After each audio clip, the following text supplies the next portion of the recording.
ఓకేనా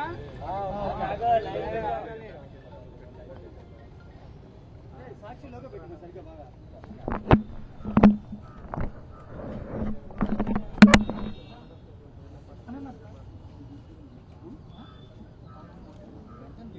నేను మాట్లాడతాను కదా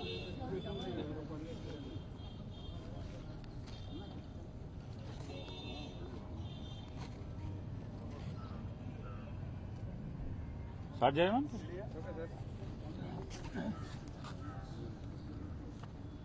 ఆంధ్రప్రదేశ్ రాష్ట్ర గవర్నర్ గారిని ఈరోజు వైఎస్ఆర్ కాంగ్రెస్ పార్టీ తరఫున రిప్రజెంట్ చేయడం జరిగింది.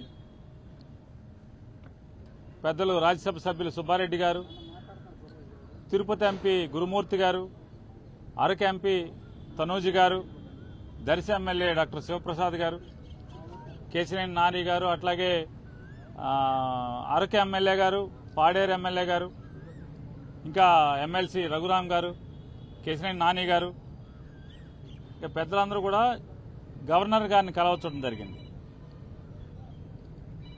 కౌంటింగ్ అయిపోయిన తర్వాత, ఎన్నికల లెక్కింపు అయిన తర్వాత ఈ ఆంధ్రప్రదేశ్ రాష్ట్రంలో జరుగుతున్నటువంటి బీహార్ తరహా కిరాతకాలు, బీహార్ తరహా హింసా రాజకీయాలు ఇవన్నీ కూడా గవర్నర్ గారి దృష్టికి తీసుకెళ్తామైంది. ఎన్నికలు ఒక పక్క జరుగుతుంటే, ఎన్నికలు సంపూర్ణంగా పూర్తవకుండానే మధ్యాహ్నం నుంచి తెలుగుదేశం పార్టీ గూండాలు ఏ రకంగా ఇళ్లపై దాడులు చేయటం, ఇళ్లు తగలబెడతాం, ఇంట్లో ఫర్నిచర్ ధ్వంసం చేయటం, మనుషుల్ని కిరాతకంగా కొడతాం, ఇళ్లలోకి వెళ్లి ఆడవాళ్ళని హింసించటం, కార్లు ధ్వంసం చేయటం, కార్లు తగలబెడతాం, ఆస్తులు నాశనం చేయటం, భయభ్రాంతులకు గురి చేయటం. అంటే తెలుగుదేశం పార్టీ అధికారంలోకి వస్తే ఎర్ర పుస్తకంలో, అంటే ఎర్ర పుస్తకంలో ఏం రాసుకున్నారా అంటే, మేము హింస కోసమే, ఈ కక్ష తీర్చుకోవడం కోసమే, మాకు వ్యతిరేకంగా వైఎస్ఆర్ కాంగ్రెస్ పార్టీ ఎవరు జెండా పట్టుకుంటే వాళ్ళనల్లా కిరాతకంగా హింసిస్తాం, వాళ్ళ ఆస్తులు ధ్వంసం చేస్తామనేటువంటి దానికోసమే అధికారంలోకి వచ్చినట్టుగా ఇవాళ వాళ్ళు ప్రవర్తిస్తున్నారు. ఇవన్నీ గవర్నర్ గారికి చెప్పినప్పుడు ఆయన ఆశ్చర్యపోయారు.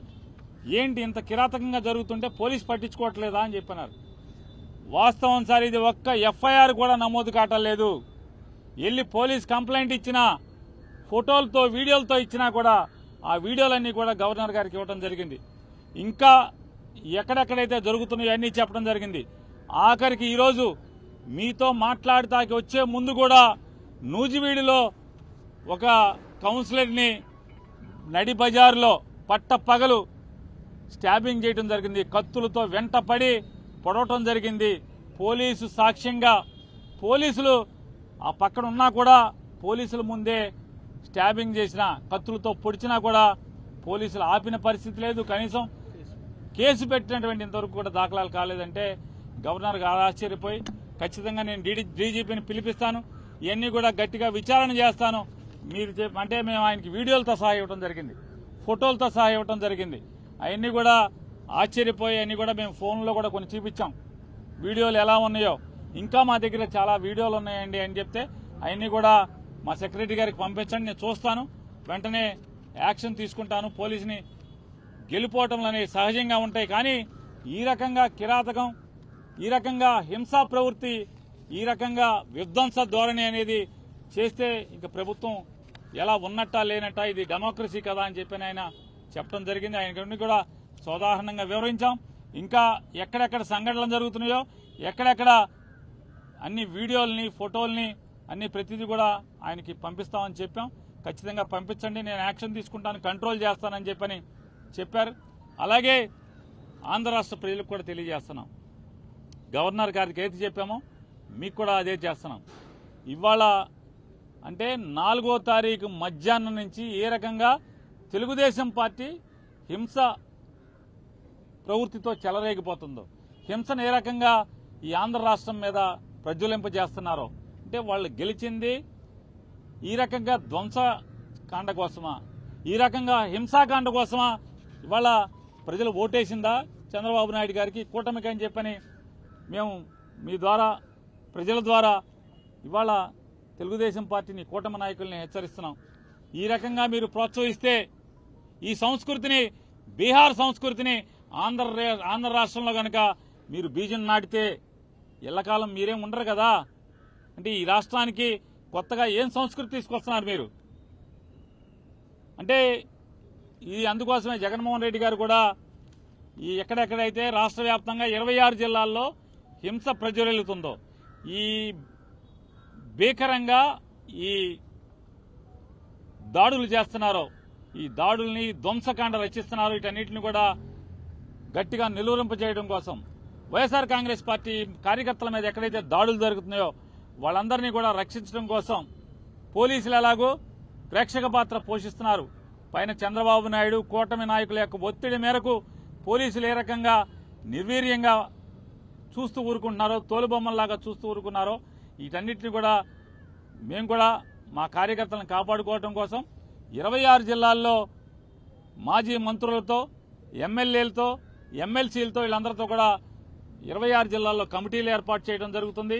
ఈ కమిటీలందరూ కూడా ఎక్కడెక్కడ తెలుగుదేశం ఈ కూటమి నాయకులందరూ కూడా ధ్వంసరచన చేసి ధ్వంసం చేస్తున్నారో, హింసాకాండ చేస్తున్నారో అక్కడ వైఎస్ఆర్ కాంగ్రెస్ పార్టీని వెళ్ళటం, వాళ్ళని పరామర్శించడం, అక్కడ వీడియోలు, ఫోటోలు మొత్తం తీసుకుని అక్కడ ఉన్న ఎస్పీని కలవటం, మీడియా ద్వారా ప్రపంచానికి తెలుగుదేశం పార్టీ కూటమి నాయకులందరూ కూడా ఎంత ధ్వంసం చేస్తున్నారో, హింస చేస్తున్నారో, మారణకాండ చేస్తున్నారో అదంతా కూడా ప్రపంచానికి చెప్పే కార్యక్రమాన్ని, మా కార్యకర్తల్ని కాపాడుకునేదానికి, మా కార్యకర్తలకు అండగా ఉండేదానికి ఈరోజు జగన్మోహన్ రెడ్డి గారు కమిటీలు వేశారు.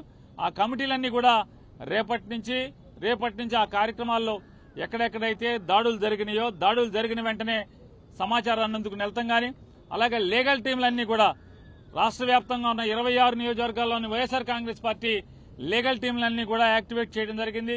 వాళ్ళు కూడా ఎవరైతే రాజకీయ పార్టీ నాయకులతో పాటు వాళ్ళు కూడా వెళ్తాం, కేసులు ఎక్కడెక్కడైతే కడతలేదో కేసులు చేసేదానికి కూడా ఎస్పీలని కలవటం, అలాగే ఆ వివరాలన్నీ కూడా మళ్లీ గవర్నర్ గారికి తీసుకొచ్చి ఇచ్చేదానికి కూడా ఇవాళ మేము నిర్ణయం తీసుకోవడం జరిగింది. ఇవాళ మరొకసారి కూటమి నాయకుడైన చంద్రబాబు నాయుడు గారిని కూడా గట్టిగా మేము హెచ్చరిస్తున్నాం.